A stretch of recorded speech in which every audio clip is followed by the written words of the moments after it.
Em 1875, o território onde surgiria Suzano era uma sucessão de matas, brejos, pequenos sítios e caminhos de terra espalhados entre os rios Guaió, Taiaçupeba-Mirim e Taiaçupeba-Açu. Não havia cidade, praça central, nem ruas organizadas. As poucas famílias viviam em propriedades afastadas, cultivando roças, criando animais e percorrendo longas distâncias por trilhas que se tornavam difíceis durante as chuvas. Ao sul, o antigo povoado do Baruel e a capela de Nossa Senhora da Piedade serviam como referências para quem atravessava a região. Mas, naquele ano, uma linha de ferro mudou o destino daquele espaço rural. Em 6 de novembro de 1875, foi inaugurado o trecho da Estrada de Ferro do Norte, entre São Paulo e Mogi das Cruzes. No meio do caminho, surgiu uma pequena parada, destinada principalmente ao embarque de lenha. Ela recebeu o nome de Piedade. Era apenas uma plataforma modesta diante dos trilhos, mas foi ao redor dela, e não do povoado mais antigo, que a futura Suzano começaria a nascer. A ferrovia introduziu uma nova lógica no território. Antes, a circulação dependia de estradas precárias, animais de carga e caminhos que acompanhavam rios e propriedades rurais. Depois de 1875, o trem passou a transportar pessoas, correspondências, ferramentas, alimentos e produtos agrícolas com uma rapidez desconhecida para os moradores. O apito das locomotivas atravessava a mata, o vapor se espalhava sobre os trilhos e trabalhadores se aproximavam da parada para carregar vagões com lenha retirada das redondezas. Aos poucos, o movimento ferroviário atraiu comerciantes, lavradores e famílias interessadas em viver perto daquele novo caminho. O trem não apenas cruzava o lugar, ele começava a organizar onde as casas seriam construídas, onde as mercadorias seriam vendidas e por onde o povoado cresceria. Em 1885, Antônio Marques Figueira, funcionário da ferrovia, ergueu uma casa perto da Parada Piedade. A construção, isolada em meio a grandes terrenos, tornou-se uma das primeiras referências residenciais do núcleo que se formava. Outras moradias apareceram nas proximidades. Pequenos armazéns atendiam trabalhadores e viajantes, enquanto carroças traziam lenha, grãos e mantimentos para perto dos trilhos. Em 1890, um projeto de arruamento desenhado por João Romariz foi aprovado e recebeu o nome de Vila da Concórdia. Pela primeira vez, aquele agrupamento de casas começou a adquirir uma organização urbana. Ruas foram traçadas sobre uma paisagem ainda rural, embora muitos moradores continuassem chamando a região de Guaió, por causa do rio que atravessava áreas alagadiças nas proximidades. Em 1891, a parada foi elevada à condição de estação. 3 anos depois, em 1894, o povoado recebeu um posto telegráfico. Trilhos e fios conectavam a pequena vila a São Paulo, Mogi das Cruzes e outros pontos do país. O centro da vida local se aproximava cada vez mais da plataforma. Nos horários de chegada dos trens, agricultores aguardavam o embarque de suas mercadorias. Viajantes procuravam transporte para sítios distantes e comerciantes recebiam caixas, tecidos, ferramentas e alimentos vindos da capital. Quando o trem partia, a vila voltava ao silêncio das roças e das ruas de terra. Essa alternância entre movimento e calmaria marcou os primeiros anos do lugar. No começo dos anos 1900, a antiga estação de madeira estava desgastada. O embarque de lenha perdia importância e havia o temor de que a ferrovia deixasse de parar ali. Para um povoado que dependia dos trilhos, a possível desativação representava uma ameaça direta à sua existência. Moradores e lideranças locais procuraram Joaquim Augusto Suzano Brandão, engenheiro da Estrada de Ferro Central do Brasil em Mogi das Cruzes, e pediram a construção de uma estação mais resistente. Um novo prédio de alvenaria foi erguido, garantindo a continuidade do serviço ferroviário. Em 22 de dezembro de 1907, a estação passou a se chamar Suzano, em homenagem ao engenheiro. Em dezembro de 1908, o mesmo nome foi adotado pela vila. A palavra que antes identificava uma pessoa passou a nomear um lugar inteiro. Durante os anos seguintes, a vila se expandiu lentamente. Ao redor da estação surgiram vendas, oficinas, casas térreas, pequenas pensões e estabelecimentos que atendiam passageiros e agricultores. Em 1919, Suzano foi elevada a distrito de Mogi das Cruzes e sua instalação administrativa ocorreu em 1920. Naquela época, o núcleo já possuía centenas de construções, escolas, igreja, mercado e distrito policial. Mesmo assim, a maior parte do território continuava rural. Bastava deixar as ruas próximas à estação para encontrar plantações, pastos, chácaras, matas e caminhos enlameados. A eletricidade ainda não havia transformado as noites e o movimento diminuía assim que escurecia. O trem continuava sendo o relógio da comunidade. Seu apito anunciava partidas, chegadas e a ligação com uma capital que crescia rapidamente a oeste. Nos anos 1920, a agricultura ganhou força. Famílias cultivavam milho, feijão, mandioca, batata, tomate, frutas e verduras em propriedades espalhadas pelo distrito. A proximidade da ferrovia facilitava o envio da produção para os mercados de São Paulo.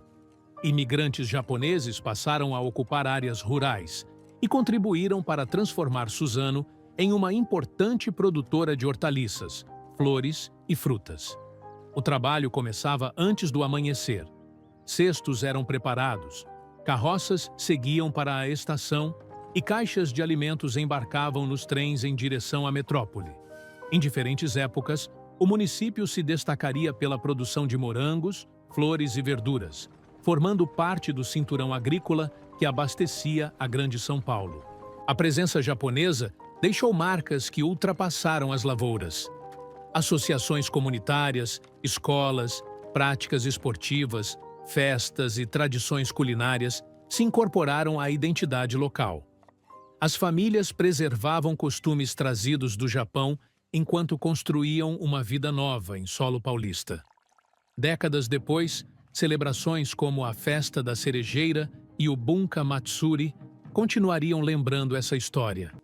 O cultivo de flores também ajudaria Suzano a ser reconhecida como Cidade das Flores. Mesmo quando as fábricas e os bairros urbanos avançaram sobre antigas chácaras, a memória agrícola permaneceu presente nas estufas, nos mercados, nas festas e nas famílias que atravessaram gerações trabalhando a terra. Ao mesmo tempo, as primeiras indústrias começavam a alterar o ritmo da vila. Fábricas de tecidos, bebidas e outros produtos instalaram-se nas proximidades da ferrovia, aproveitando o acesso ao transporte e a relativa proximidade da capital. Galpões, depósitos e chaminés passaram a dividir a paisagem com plantações. O trabalho industrial introduziu horários rígidos, máquinas e sirenes numa comunidade ainda organizada pelos ciclos da lavoura. O trem servia aos dois mundos.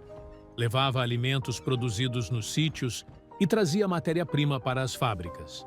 A ferrovia, que inicialmente transportava lenha, tornava-se a estrutura que permitia a Suzano combinar agricultura, comércio e indústria. Nos anos 1930, a chegada da energia elétrica mudou o cotidiano. Casas e estabelecimentos passaram a permanecer iluminados depois do anoitecer. Oficinas puderam utilizar novos equipamentos e as fábricas ampliaram suas atividades. Linhas de ônibus começaram a ligar o centro a localidades mais afastadas, como Palmeiras, Ouro Fino e outros bairros rurais. Pela primeira vez, a circulação interna deixava de depender apenas de carroças, cavalos e caminhadas. A estação ainda concentrava o movimento principal, mas novas estradas começavam a redistribuir pessoas e mercadorias pelo território. O centro se adensava nas ruas próximas aos trilhos, enquanto áreas periféricas continuavam marcadas por chácaras, vales úmidos e grandes propriedades. Em 1940, Suzano ganhou sua própria paróquia com a Igreja de São Sebastião assumindo uma posição importante na vida religiosa e no desenho urbano. O distrito crescia e arrecadava valores expressivos para Mogi das Cruzes, mas muitos moradores reclamavam da precariedade das ruas, da iluminação insuficiente e da falta de serviços públicos. A distância administrativa alimentava a ideia de emancipação. Comerciantes, agricultores, industriais e trabalhadores passaram a defender que os recursos produzidos no distrito fossem utilizados para melhorar o próprio lugar. A autonomia deixou de ser apenas um desejo de lideranças e começou a mobilizar diferentes setores da população. Em 1947, representantes locais eleitos para a Câmara de Mogi das Cruzes fortaleceram a campanha. Em 10 de outubro de 1948, um plebiscito confirmou o apoio dos moradores à emancipação. Em 24 de dezembro daquele ano, a Lei Estadual número 233 criou oficialmente o município de Suzano, instalado em 1º de janeiro de 1949. As primeiras eleições municipais ocorreram em março, e em 2 de abril, o prefeito Abdo Rachid e os vereadores tomaram posse no Cine Suzano. A escolha de um cinema para a cerimônia mostrava que a nova cidade ainda não possuía uma estrutura administrativa completa. Prefeitura e Câmara funcionaram inicialmente em imóveis adaptados, enquanto o município começava a construir seus próprios serviços, organizar impostos e planejar obras. No começo dos anos 1950, Suzano possuía pouco mais de 10 mil habitantes e conservava uma aparência de cidade pequena. O centro tinha comércio ativo, mas muitas ruas ainda eram de terra. Casas térreas, armazéns e oficinas se alinhavam perto da estação, enquanto bairros novos avançavam sobre antigas propriedades rurais. A autonomia acelerou investimentos em pavimentação, escolas, iluminação e administração.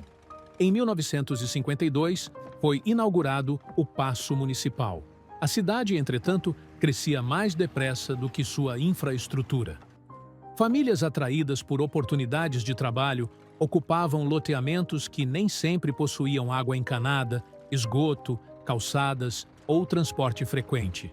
A transformação urbana começava a produzir contrastes que se tornariam cada vez mais visíveis. Em 1955, uma antiga fábrica adquirida pela família Pfeffer tornou-se palco de uma experiência que mudaria a indústria brasileira. Pesquisadores começaram a estudar a produção de celulose a partir do eucalipto, árvore adaptada às condições do país. Em 1956, os testes avançaram, e nos anos seguintes, a unidade de Suzano passou a produzir celulose e papel com fibra de eucalipto em escala industrial. Em 1961, a empresa alcançou uma produção pioneira de papel feito integralmente com essa matéria-prima. O nome Suzano, nascido numa estação ferroviária, passou a circular também como marca industrial. A cidade ganhava uma fábrica capaz de influenciar não apenas sua economia, mas o desenvolvimento mundial do setor de papel e celulose. A expansão da indústria transformou a vida cotidiana. Trabalhadores chegaram de diversas regiões do Brasil, atraídos pelas vagas nas fábricas e pelos serviços que cresciam ao redor delas. Bairros operários surgiram, lojas se multiplicaram e linhas de ônibus passaram a transportar pessoas entre casa e trabalho.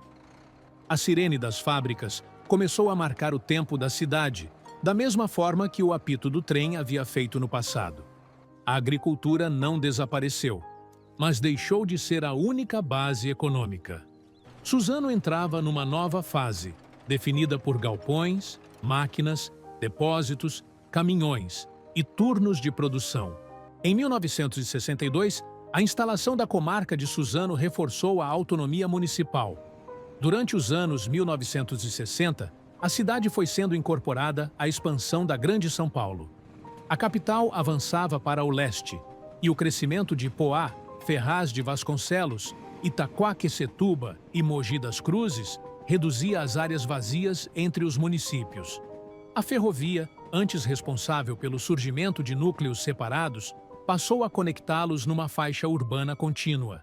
Todos os dias, moradores utilizavam o trem para trabalhar, estudar ou fazer compras em outras cidades. Suzano era ao mesmo tempo um polo industrial e uma cidade integrada ao movimento metropolitano. Nos anos 1970, novos loteamentos ocuparam antigas chácaras e terrenos próximos aos principais eixos viários. A população aumentou rapidamente, mas escolas, postos de saúde, redes de esgoto e pavimentação nem sempre acompanhavam o crescimento. Bairros surgiam onde pouco antes havia plantações ou mata. Em alguns pontos, ruas terminavam diante de brejos, rios ou propriedades rurais. A ferrovia atravessava o centro e separava os lados norte e sul, criando uma barreira diária para pedestres, ônibus e automóveis. O mesmo caminho de ferro que dera origem à cidade também impunha limites à circulação urbana. Em 1975, a instalação da primeira fábrica da Komatsu, fora do Japão, reforçou a posição industrial de Suzano e sua relação histórica com a comunidade japonesa.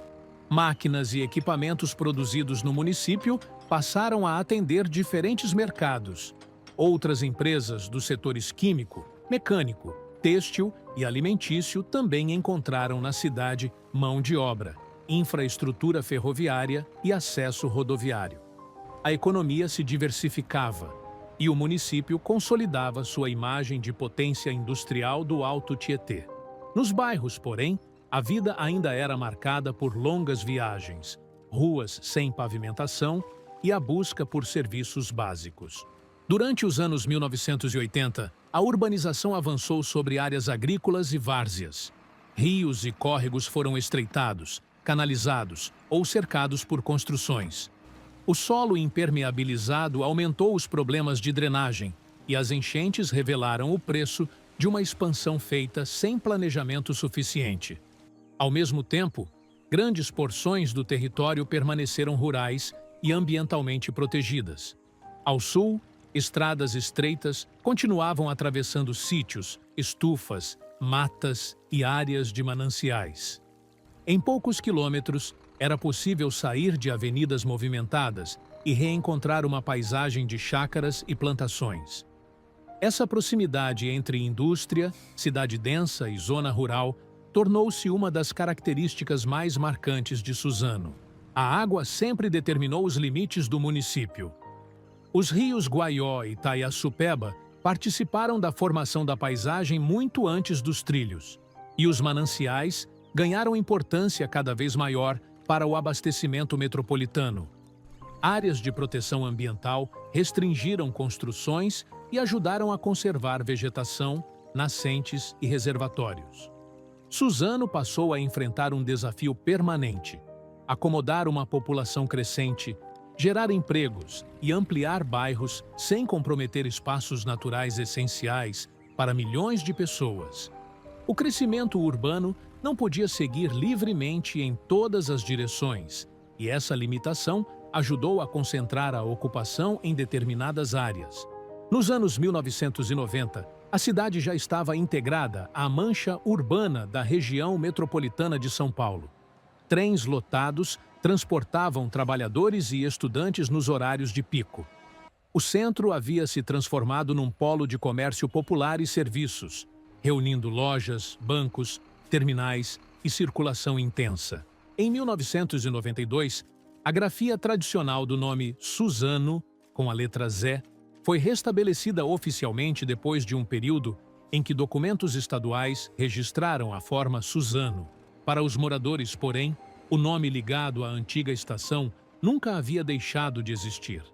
A ferrovia continuava presente não apenas nos trilhos, mas na própria identidade escrita da cidade.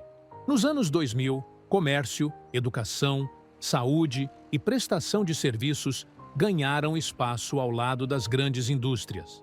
Novos empreendimentos atraíram consumidores de municípios vizinhos e Suzano fortaleceu sua função regional. Mesmo assim, milhares de moradores continuaram viajando diariamente para outras partes da Grande São Paulo. Pela manhã, as plataformas se enchiam de passageiros. À noite, o movimento se invertia.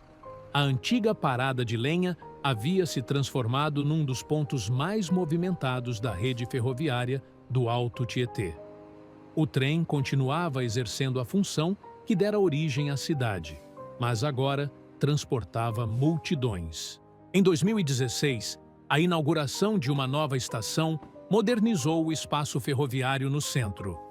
Passarelas, elevadores, escadas rolantes e plataformas ampliadas substituíram estruturas antigas. A paisagem ao redor também havia mudado completamente. No lugar dos campos e das primeiras casas isoladas, havia avenidas, lojas, prédios, terminais de ônibus e um fluxo constante de pessoas. A estação já não se parecia com a Parada Piedade de 1875, mas continuava ocupando o mesmo ponto simbólico. O lugar onde Suzano se conecta com o restante da metrópole. A indústria de papel e celulose também atravessou novas transformações.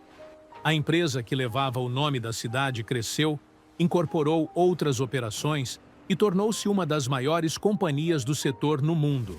A unidade local continuou produzindo e desenvolvendo materiais derivados do eucalipto. Para Suzano, essa história pode ser vista nas gerações de trabalhadores, nos bairros formados ao redor das fábricas e na paisagem industrial que se tornou parte do horizonte. O município deu nome a uma empresa global, mas foi a empresa que ajudou a consolidar a imagem de Suzano como cidade industrial. Em 2026, Suzano possui mais de 300 mil habitantes e ocupa uma posição estratégica na Grande São Paulo.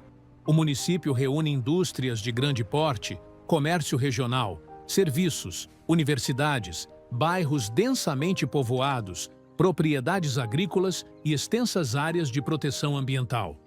A cidade moderna parece distante da paisagem de 1875, mas as marcas do começo continuam visíveis. O centro ainda se organiza ao redor da ferrovia. Ruas antigas preservam o traçado da vila formada perto da estação. Festas e associações mantêm viva a herança japonesa. Chácaras e estufas lembram a antiga força agrícola. Galpões e chaminés revelam a industrialização que acelerou o crescimento depois dos anos 1950. Suzano não surgiu pronta nem nasceu de um grande projeto urbano. Ela cresceu a partir de uma parada pequena, construída para atender locomotivas e embarcar lenha. Os trilhos atraíram casas, organizaram ruas, levaram colheitas, trouxeram fábricas e conectaram o povoado à expansão da metrópole. Com o tempo, a cidade deixou de depender apenas do trem, mas nunca deixou de carregar sua origem ferroviária. A linha que atravessa o centro funciona como fronteira e como ligação, separando bairros enquanto mantém Suzano conectada a milhões de pessoas.